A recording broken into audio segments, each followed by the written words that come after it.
Chapter 8 Three Musketeers and the Dog. Anlin and Lou DeBail found themselves locked in the school's detention room. It was a dim, oppressive, and damp place with nothing around, not even a bed. Anlin was puzzled by the conditions in this detention room, which seemed worse than a prison.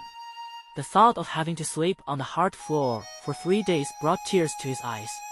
The only thing visible in the detention room was the wall, with 2 large black characters written on it. Reflect. Anlin and Lou DeBail were locked in the same detention room. Inside, they discovered another man, and a white-furred dog. The man, like Anlin and Lou DeBail, had bruises and swelling on his face.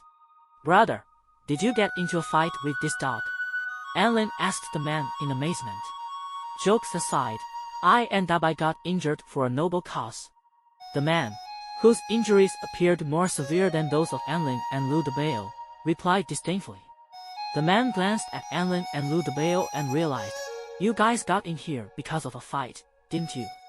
Lou DeBail and Anlin both nodded and then exchanged glances, both with satisfied expressions on their faces. "You guys are truly pathetic," the man chuckled. The white-furred dog by the man's side let out a bark, seemingly expressing agreement. Hearing this, Lou DeBail couldn't accept it and retorted, "You claim to be injured for a noble cause, yet you're still locked up. What's your story?" The man looked at Anlin and said with a hint of reminiscence, "This is a long story. Do you know about the Moon Lake in our school?" "Moon Lake?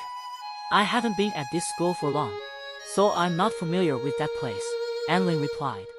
"I know.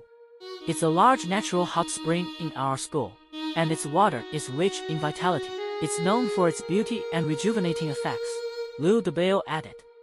"Unfortunately, it seems like only female students are allowed to go there." "Why bring this up?" Lou DeBail questioned.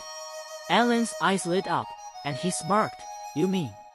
The man smiled and nodded, saying, "I was about to succeed, but then we were discovered by a guy from our class named Su Qianyun."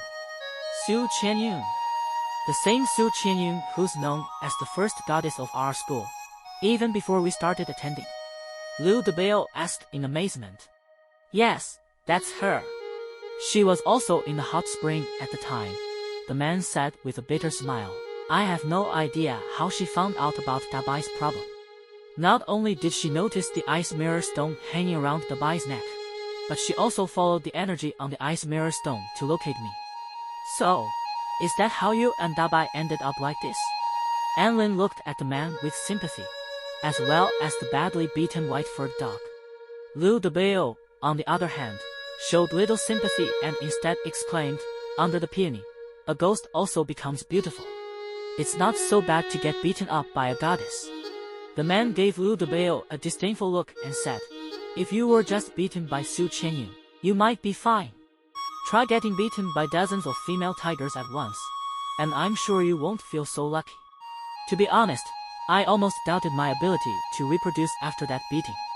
But I have no regrets.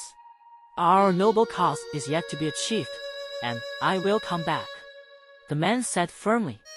Hearing these words, Anlin and Lou DeBail were deeply moved and showed their respect. Anlin extended his hand and asked, "May I ask for your name, sir?" "I'm Zhao Huayin from class 25, the man said solemnly. "I'm Anlin from class 1, Anlin introduced himself. "I'm Lou DeBail from class 100, Lou DeBail said excitedly. "Woof woof," Dabai chimed in.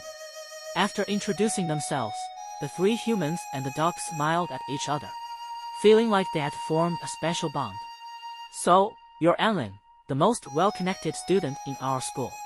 It's an honor to meet you," Zhao Huayin said, somewhat surprised, and then he turned to Lou DeBail. "And you're Lou DeBail, the son of the Jade Cauldron Immortal. I've heard of your name before. Nice to meet you. Silver brother, meeting you is a true blessing. Please guide us in the future," Lou DeBail said with admiration, bowing respectfully. Learning that Lou DeBail was the son of an immortal, Anlin was now shocked, and he had a better understanding of the realms of cultivators. The nurture spirit stage allowed one to be considered a minor immortal, ranking in the heavenly realms. The next level was the Earth Immortal stage, known as the Ascension Stage. After that, it was the Return to Void Stage, the Celestial Immortal. In the heavenly realms, celestial immortals held the highest position and were the most powerful beings, as long as they didn't encounter a true god. What surprised Anlin the most was that the Jade Cauldron Immortal, who had celestial immortal cultivation, had a son who had nearly been defeated by himself. This made Anlin fall into deep contemplation. Is Liu Debao really the Jade Cauldron Immortal's biological son? And so, after their introductions, the three humans and the dog began to converse without any barriers. Inside the detention room, laughter could be heard from time to time, creating a harmonious and joyful atmosphere.